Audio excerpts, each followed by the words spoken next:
नमस्कार. नवराष्ट्र नववार्तामध्ये मी दीपक मोरे आपलं सर्वांचं स्वागत करतो. या कार्यक्रमात विविध क्षेत्रात काम करणाऱ्या मान्यवरांसोबत आपण चर्चा करत असतो. तर आज आपल्यासोबत आहेत बुलढाणा शहराचे ठाणेदार मान्य प्रल्हाद काटकर साहेब, ज्यांच्याशी आपण या ठिकाणी चर्चा करणार आहोत आणि त्यांचा जो प्रदीर्घ प्रशासनाचा जो काळ आहे त्याबद्दल त्यांच्याकडून आपण जाणून घेणार आहोत. सर, आपलं सर्वप्रथम नवराष्ट्रामध्ये स्वागत आहे. धन्यवाद. नमस्कार. सर, मला सांगा की आपण कधी भरती झालात आणि त्यानंतर आपला जो आतापर्यंतचा जो प्रवास आहे त्या संदर्भात आपण काय सांगा? मी 1/8/1984ला पोलीस दलामध्ये पोलीस शिपाई या पदावर सुरुवातीला भरती झालेलो आहे आणि ते नोकरी करत असताना मला वरिष्ठ पदाची थोडं आकर्षण होतं आणि माझं शिक्षणसुद्धा सुरू होतं. त्यामुळे मी सोबत शिक्षणसुद्धा सुरू ठेवले आणि इन सर्व्हिस ही 12वी ते ग्रॅज्युएशनपर्यंत म्हणजे 12वी पास झाल्यानंतर पोलीसमध्ये लागलो. अगदी 18व्या वर्षातच मी पोलीसमध्ये लागलो आणि नंतर मी इन सर्व्हिस ग्रॅज्युएशन केलं. परवानगी घेतली पोलीस दलाची आणि ग्रॅज्युएशन केलं. BCom केलं मी. नंतर माझं पुढेही पण शिक्षण झालं MComपर्यंत. पण BCom चालू असताना खात्यांतर्गत MPSC ही परीक्षा नव्याने सुरू झालेली होती आणि 99-2000ला मी ती परीक्षा दिली आणि त्या परीक्षेमध्ये मी अकोला आणि वाशिम जिल्ह्यातून पास झालो आणि महाराष्ट्रामध्ये मी 16वा मेरिट आलो आणि त्यामध्ये माझं सिलेक्शन झालं आणि नंतर मग मी पोलीस उपनिरीक्षक या पदावर कार्यरत झालो आणि 2000 पासून आजपर्यंत मी आता सध्या पोलीस निरीक्षक या पदावर या ठिकाणी बुलढाणा शहराला ठाणेदार म्हणून काम करीत आहोत. सर, आपण जे काम केलेलं आहे आतापर्यंत, आपली जी नोकरी आहे हा काळ खूप मोठा आहे. या एवढ्या प्रदीर्घ काळामध्ये आपण कुठं नोकरी केली आहे आणि तिथले काय नेमके अनुभव आहेत का जे आपण या ठिकाणी सांगू शकतो? बरोबर आहे. एकूण माझा 39 वर्ष 5 महिन्याचा प्रदीर्घ कालावधी हा नोकरीचा होते आणि येणाऱ्या फरवरी 29ला मी या खात्यातून सेवानिवृत्तसुद्धा होत आहे.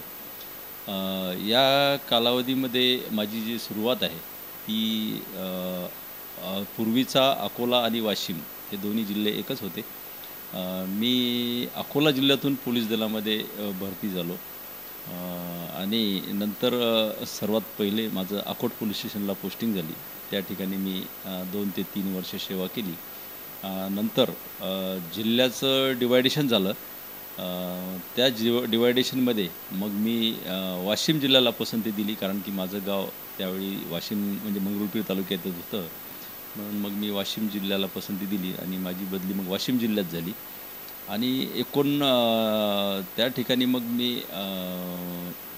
पोलीस स्टेशनच्या ऐवजी अभ्यास करायला मला वेळ मिळेल या दृष्टीने मी SDPO ऑफिसला क्राईम काम केले. क्राईम कामामध्ये थोडंसं 10 ते 6पर्यंत काम राहायचं आणि संध्याकाळी मग वेळ मिळायचा. त्या वेळामध्ये मग मी स्टडी करायचो MPSCची आणि 4 ते 5 वर्ष त्या ठिकाणी मी नोकरी केली आणि नंतर मग मी PSI झालो MPSCची एक्झाम देऊन वाशिममधून आणि नंतर पहिली जी सेवा आहे माझी ती गडचिरोली जिल्ह्यामध्ये झाली, नक्षलग्रस्त भागामध्ये. तिथे अतिशय दुर्गम भागामध्ये माझी पोस्टिंगसुद्धा झाली, कारण की तिथे टेस्ट घेतल्या जातात वेगवेगळ्या JTSC jungle tactics and survival course. या कोर्समध्ये मी बऱ्यापैकी म्हणजे चांगल्या मेरिटने पास झालो. त्यामुळे मग मला हे तिथे माहीत नव्हतं की जे मेरिटमध्ये पास झाले त्यांना अतिदुर्गम भागामध्ये नोकरी तिथं दिल्या जात होती. म्हणून मला सर्वप्रथम जे त्या नक्षलग्रस्त भाग जो आहे तो अहेरी तालुक्यातला पेरमिली पोलीस स्टेशन, त्या सब पोलीस स्टेशनला माझी नियुक्ती प्रथम झाली आणि सतत 2.5 वर्ष मी त्या एकाच पोलीस स्टेशनला काम केलं. या पोलीस स्टेशनला काम करीत असताना नक्षलशी अनेकदा फाईट झाल्या. एक वेळा रात्री 2 ते 2:30 वाजता 200 ते 250 नक्षलवाद्यांनी पोलीस स्टेशनला घेराव घातला आणि फायर सुरू केला. त्यांचा उद्देश हा असतो की पोलिसांना दहशतीखाली घालणे आणि पोलिसांची शस्त्रे पळवून नेणे. आणि त्या शस्त्राचा मग नंतर पैसे कमवण्याकरता किंवा मग नक्षल कामाकरता वापर करणे. परंतु मग आम्ही तितक्याच ताकदीने तो जो हल्ला होता नक्षलचा तेवढा त्याला काउंटर केला आणि तो परतवून लावला. उलट त्यांचीच काही कॅज्युअलिटी झाली. दुसऱ्या दिवशी सकाळी जेव्हा आम्ही ते सर्वेलन्सला गेलो, पाहायला गेलो, तर तेव्हा आम्हाला तिथे त्यांची काही शस्त्र पडलेली दिसले, रक्त सांडलेलं दिसलं, काही त्यांच्या अम्युनिशन भांडे वगैरे पडलेले दिसले. अशा प्रकारे तिथे चांगला तो खूप थरार एक जीवनामध्ये एक अनुभवायला मिळाला आम्हाला त्या ठिकाणी. आणि तिथे काम करत असताना ह्या गोष्टी नेहमीच घडत होत्या. कधी झाडं तोडून रोड बंद करणे, सरकारी बिल्डिंगांची जाळपोळ करणे, कुठे कोणाला ओलीस धरून ठेवणे, मग त्यांची सुटका करण्यासाठी त्यांच्याशी फाईट करणे, ह्या गोष्टी अनेक तिथे जीवावर म्हणजे बेतणाऱ्या अशा खूप घटनेचा तिथे भरपूर अनुभव आला.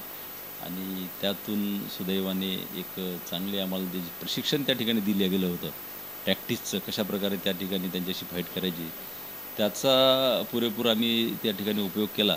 त्यामुळे आम्ही त्यातून सुखरूप म्हणजे त्यांच्यावर आमचं वर्चस्व दाखवून आम्ही सक्सेस झालो आणि निघून त्या ठिकाणी 2007मध्ये मग इकडे आलो. नंतर मग माझी यवतमाळ जिल्हा, नंतर अमरावती, अकोला, नंतर मग वर्धा जिल्हा, अशा बरेच जिल्ह्यामध्ये पोस्टिंगा झाल्या. त्या जिल्ह्यातल्या एका पोलीस स्टेशनला म्हणजे 2-2, 3-3 पोलीस स्टेशनला मी काम केले. आणि जवळपास माझा काम करण्याची पद्धत, माझ्यावर वरिष्ठांचा विश्वास आणि त्यामुळे मी अगदी म्हणजे PSI झालो तेव्हापासूनच आजपर्यंत इन्चार्जशिपच करत आलेलो आहे. आणि शेवटचं पोलीस स्टेशन माझं इन्चार्जशिपचंच आहे. जसं 13व 14वं पोलीस स्टेशन माझं आता इन्चार्जशिपचं आहे. सर, एक प्रश्न असा आहे की सध्याचा युवा वर्ग हा व्यसनाधीनतेकडे वळतो आहे. अशा युवकांना काय नेमकं संदेश द्याल? बरोबर आहे. आता इथे थोडंसं मी म्हणेल की माझ्या मते, लोक तुम्हाला पटो न पटो, की मला असं वाटतं कुठेतरी घरातील संस्कार, शाळेतील संस्कार यामध्ये हा कुठेतरी चुकला जातो. आणि मग नंतर जे बाहेरच्या जगामध्ये जे आजकाल काय चमकिली काय त्यांना गोष्टी, दुनिया, हे याचं थोडंसं आकर्षण लागते आणि ते मग त्या दिशेनं असं फरफटत जातात.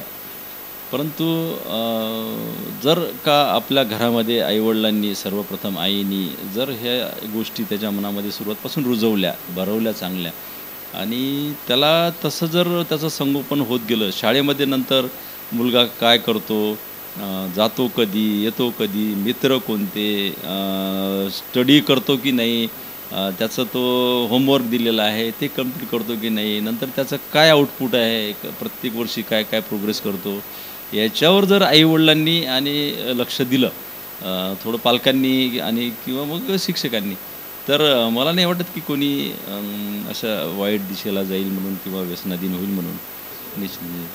निश्चितच सर, आपणला हा जो प्रशासनाचा प्रदीर्घ काळ जो आपण या ठिकाणी काढला, जवळपास 40 वर्ष तुम्हाला या ठिकाणी होत आहेत आणि काही दिवसातच आपण सेवानिवृत्त होणार आहेत. तुमच्या भावी वाटचालीस आमच्या टीमकडून खूप खूप शुभेच्छा तुम्हाला. आणि बुलढाण्यासारख्या शहरामध्ये सरांनी जवळपास 1.5 वर्षाचा कार्यकाळ जो आहे पूर्ण केला आहे. जवळपास 2 वर्ष या ठिकाणी होत आहेत. हे होत असताना त्यांनी इथलं जे क्राईम रेशो असेल त्यावरही देखील त्यांनी नियंत्रण ठेवलेलं आहे. बरेचसे कामं जे आहे सरांच्या माध्यमातून या ठिकाणी झालेले आहेत. आपण यासह इतरही पुढच्या भागामध्ये नवीन व्यक्तींसोबत या ठिकाणी पुन्हा चर्चा करणार आहोत. तोपर्यंत नमस्कार. दीपक मोरे, नवराष्ट्र, बुलढाणा.